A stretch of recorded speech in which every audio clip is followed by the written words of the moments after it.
So, exactly how did a movement that was started to combat the various economic, socio-political, and environmental injustices within the fashion industry become this elitist circle jerk of privileged people patronizing and shaming poor and working class people for the dumpster fire climate crisis that we're in today?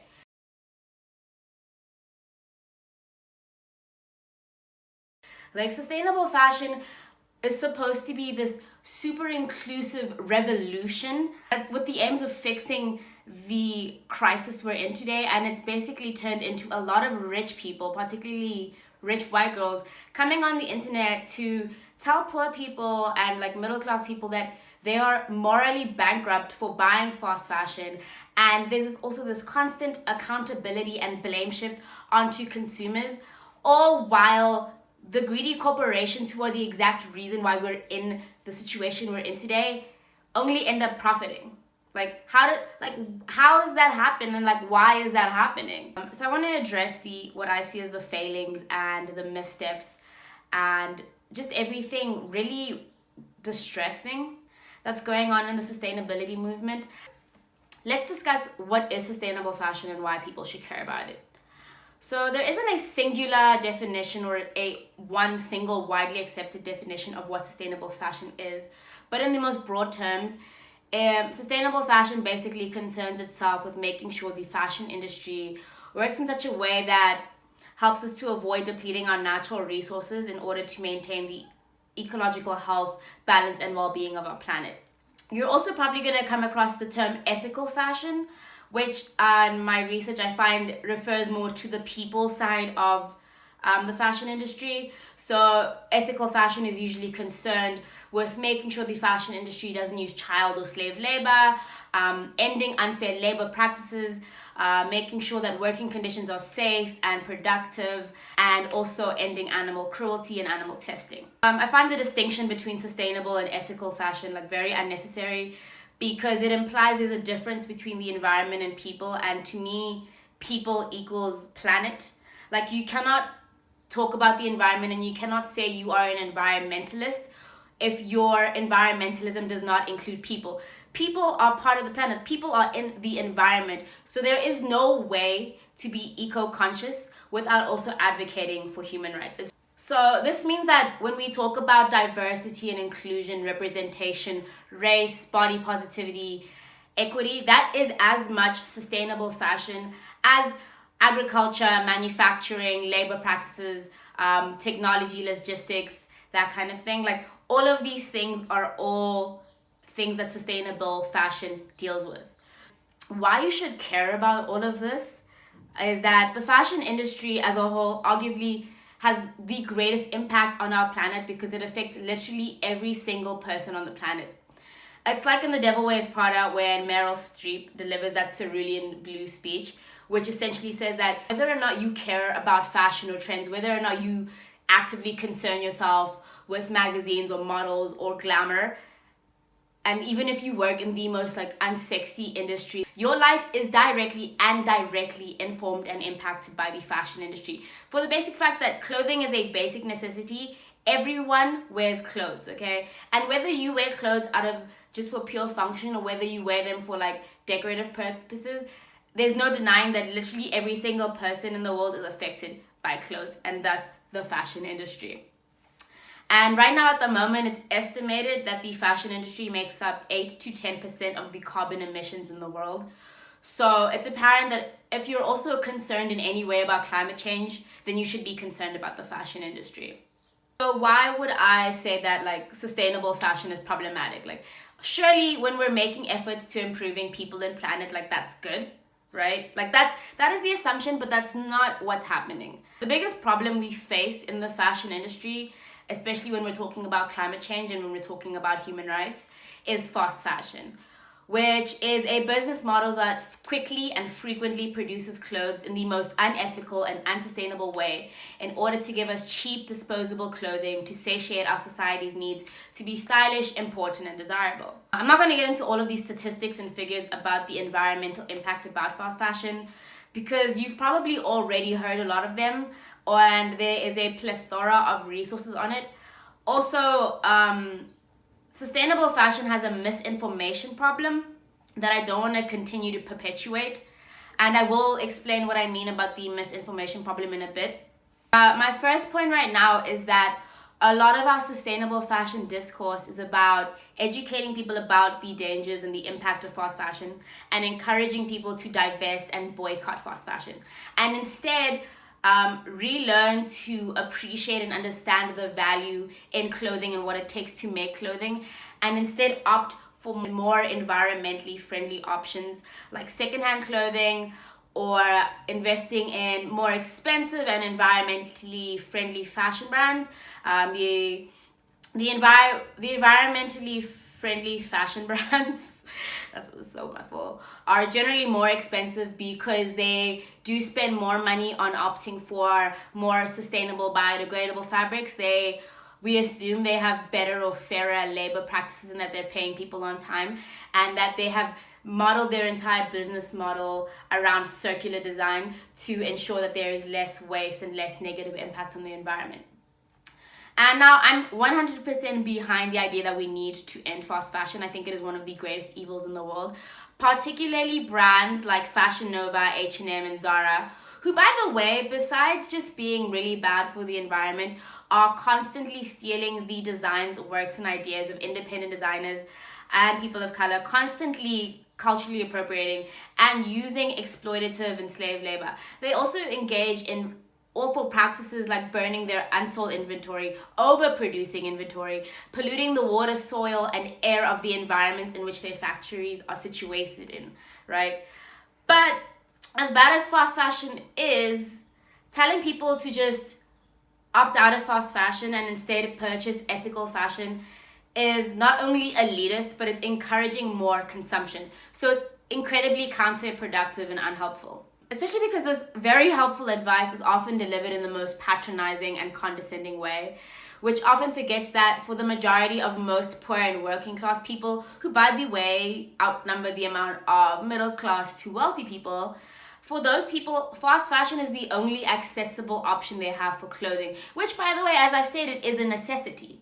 Not everyone lives in big urban cities where it's easy to find thrift shops. Not everyone has the internet access to opt to use platforms like Depop and online stores.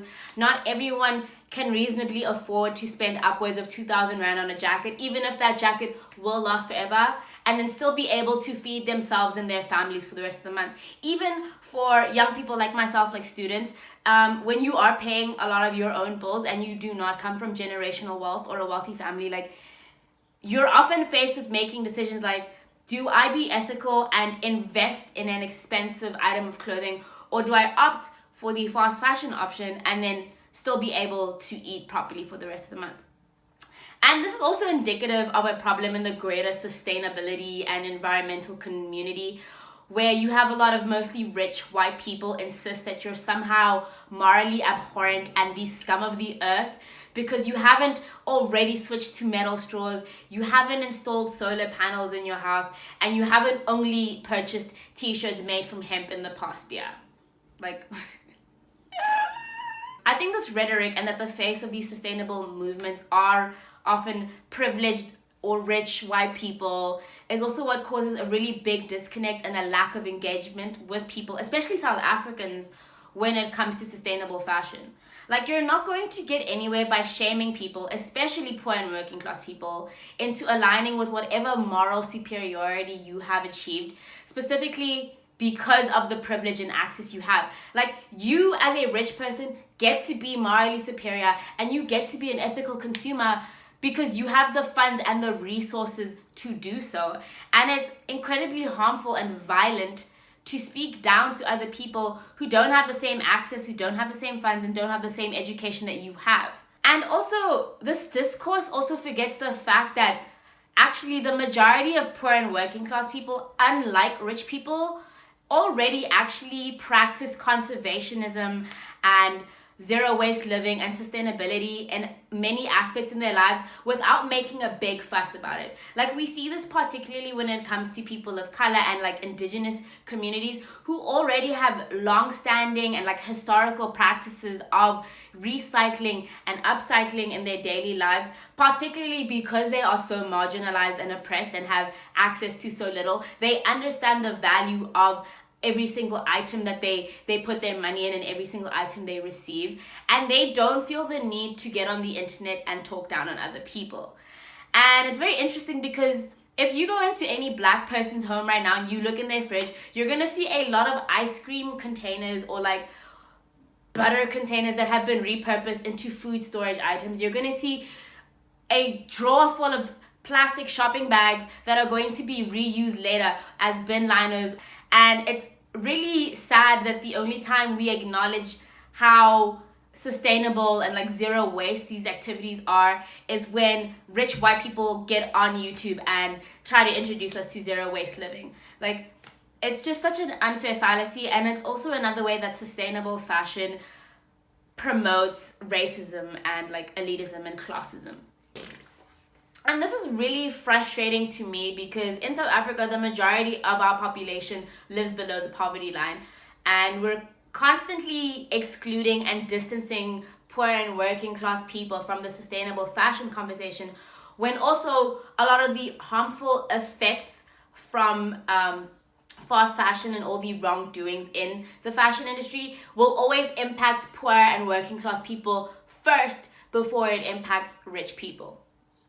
And like, it's annoying because if you do a Google search right now, like if you are someone who's like, oh wow, I've just learned about how terrible the fashion industry is and I want to do my part to be a more ethical consumer, and you get on Google and you do a search right now for sustainable South African fashion brands, you're going to be inundated with lists that cite Richard Mnisi, Selfie, Picture Look, Lucanio Mdingi, Teba Magugu, and like all these other designers. And the common thread between all these designers, and I'm not doubting in any way that their practices aren't sustainable, but the common thread amongst all these designers is that they are all luxury designers, right? And while I'm really glad that we are in a point in South Africa in our new age post-democracy where people are interested in investing in South African talent, and we're in this renaissance of like South African design, and we're not only being recognized internationally, but it is that recognition is replicating itself locally, and I do think people really want to invest in South African talent.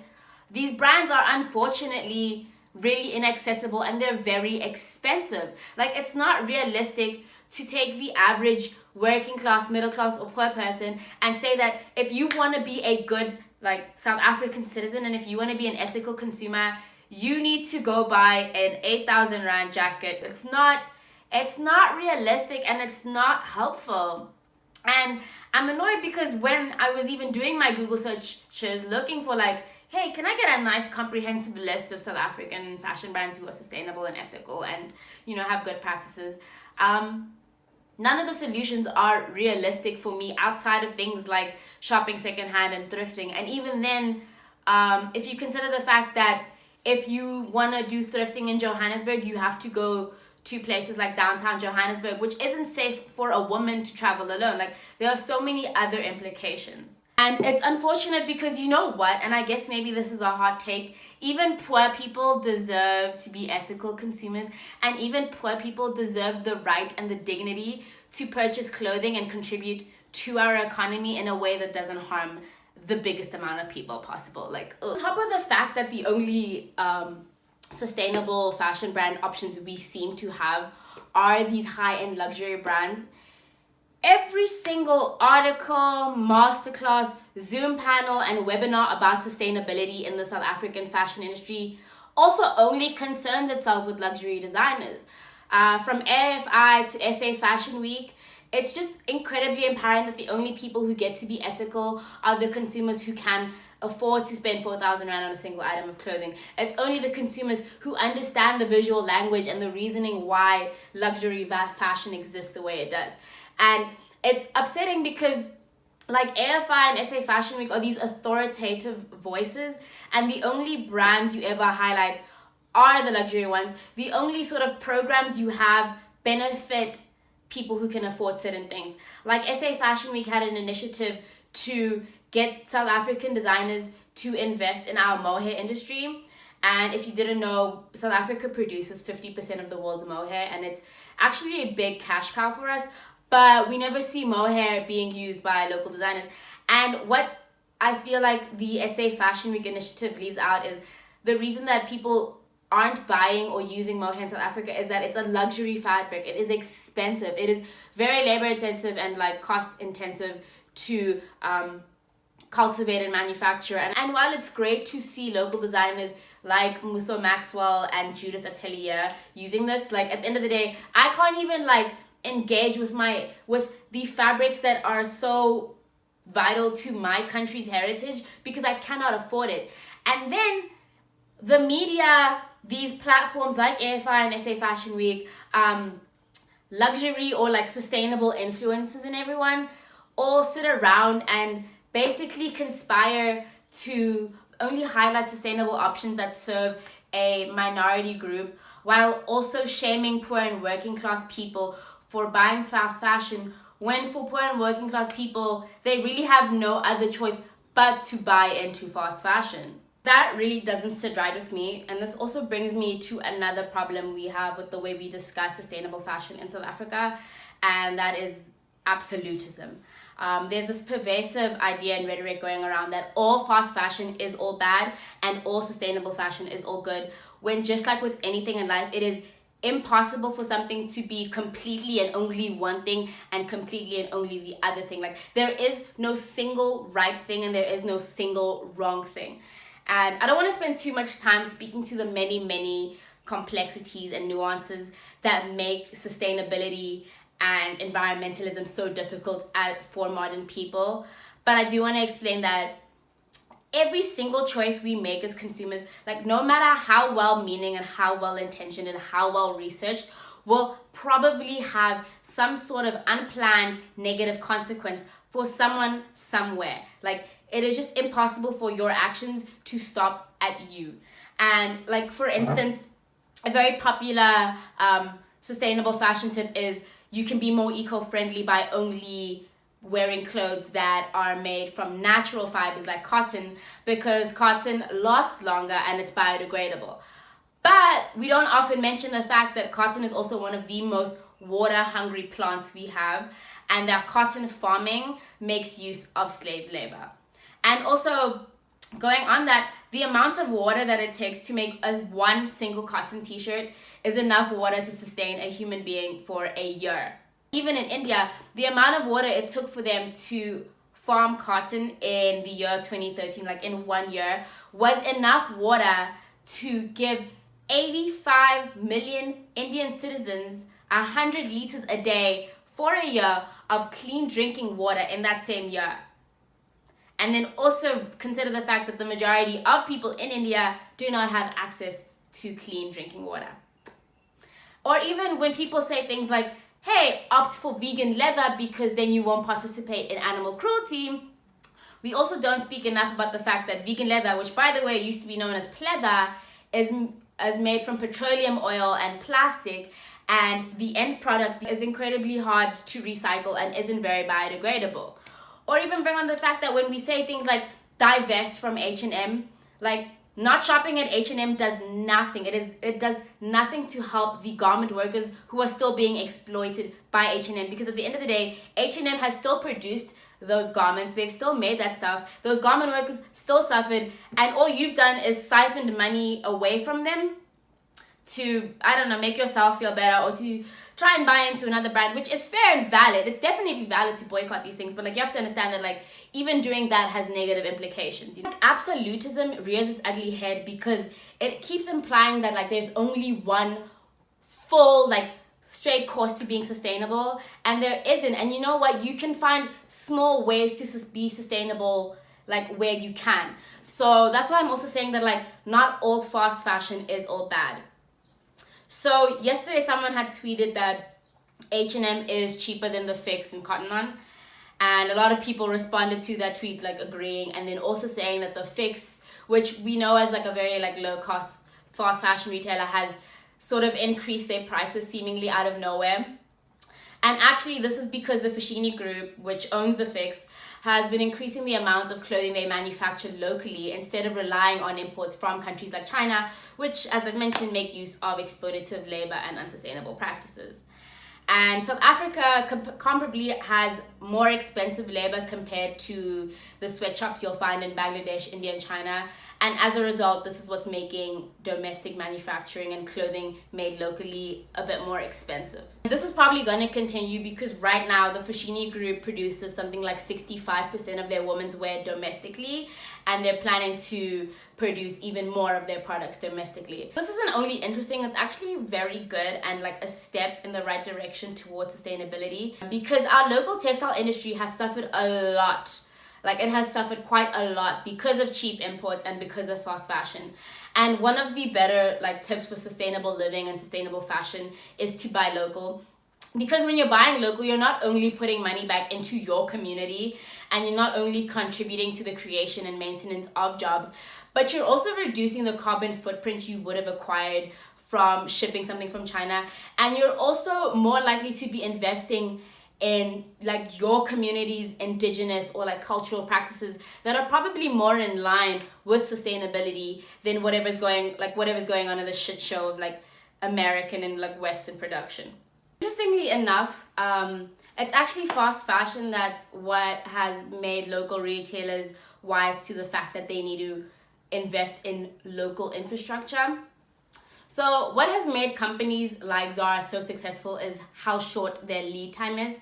And a lead time is basically the amount of time it takes for an abstract idea to become a physical product that is in a store shelf or on a website. And basically the lead time process involves everything from trend research. So when the designers at Zara see a streetwear trend at Paris Fashion Week or on Instagram, to making the design, getting approval, sourcing the fabric, coming up with the sizing, doing the pattern making, grading, printing, cutting the fabric, sewing, putting whatever finishes and embellishments on, shipping, and then having it in stores. I hope that from what I've said, you can understand how many steps there are in this process. And this is a process that Zara is able to achieve at a large scale in as little as 2 weeks. And just for comparison, this is a process that traditionally has taken most companies throughout time, something like 3 months at minimum. Zara has a lead time of 2 weeks. And that means they are dropping a collection, not a single item, a collection 24 times a year with a lead time of 2 weeks. That's insane. And then you also have to multiply the fact that they are producing this much, this fast, for not only their women's wear, but their menswear and kids wear line offerings as well. That's ridiculous. And there's no way to achieve that short a lead time and to deliver that many clothes so frequently without exploiting people along the way, without stealing other people's ideas, because obviously it takes a long time to develop your own ideas, and without cutting corners at every place possible. So by using the cheapest fabrics, by using synthetics, by underpaying garment workers and forcing them to work overtime to meet these ridiculous deadlines, that is how a company like Zara is able to deliver you the trends that you have now. And that is also why please stop shopping there. It's so bad. Now, because South African retailers now have to compete with the 2-week lead time that Zara has, and they also need to meet us as consumers, as modern consumers, who need new clothes very often, and we're being trained to expect trends to come and go like this. They can't rely on importing things from China or whatever, because often that process is incredibly slow. And while I don't encourage the fact that our local retailers want to emulate the fast fashion model, as it is incredibly sustainable, this does mean we're going to see greater job creation in South Africa. We're going to have, to an extent, some reduced carbon emissions. You can also at least be sure that the majority of our local manufacturers are actually compliant with the South African Clothing and Textile Workers Unions. And the South African Clothing and Textile Workers Unions does actually do quite a lot to ensure that garment workers in South Africa have safe working conditions, that they are getting fair pay, they're earning a living wage, and that their needs in the workplace are being met. How successful this is, obviously probably has a lot of room to work, but it is still better than supporting an H&M or a Zara. Now today we have stores like Game that source 90% of their clothing locally. As of 2014, Mr. Price claims to have sourced over 65 million garments from SADC suppliers. We also are seeing more government intervention to increase local clothing manufacturing from 44% to 65% by 2030 through the Clothing and Textile Competitiveness Program, which provides incentives for local businesses who do their manufacturing locally, who are compliant with trade unions, and focus on sustainable innovation and practices that move away from sweatshop labor. There's also other really interesting things happening locally, like organic cotton farming on the East Coast, which companies like Mr. Price are actually very much engaged with through the Better Cotton Initiative. We also have other really great initiatives and startups through companies like WISP, WISP, I'll link them below. And they actually help local manufacturers find effective ways to manage their textile waste, locate places where they can recycle their waste, show them methods and like processes in which they can reintegrate their waste into the manufacturing process, reduce the use and creation of virgin materials, and also look for alternative water supply, such as reusing polluted water or investing in processes like rainwater harvesting. So definitely it's a good time to support local. It's also very imperative that I mention that greenwashing and unsustainable practices don't stop and start with fast fashion brands. Several high-end luxury brands like Max Mara, Dolce & Gabbana, Burberry, Versace, and many more have actually been called out for using exploitative labor practices, engaging in animal cruelty, racism, fat phobia, and an entire plethora of other terrible problems.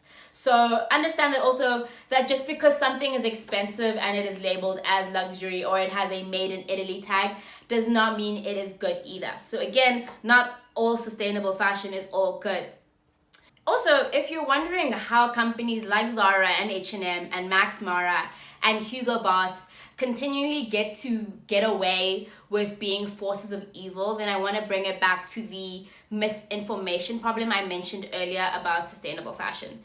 So essentially, if you've ever tried doing any research about the environmental impact of fashion, you're going to find a lot of conflicting, misleading, half-baked, incomplete, or just like unproven information.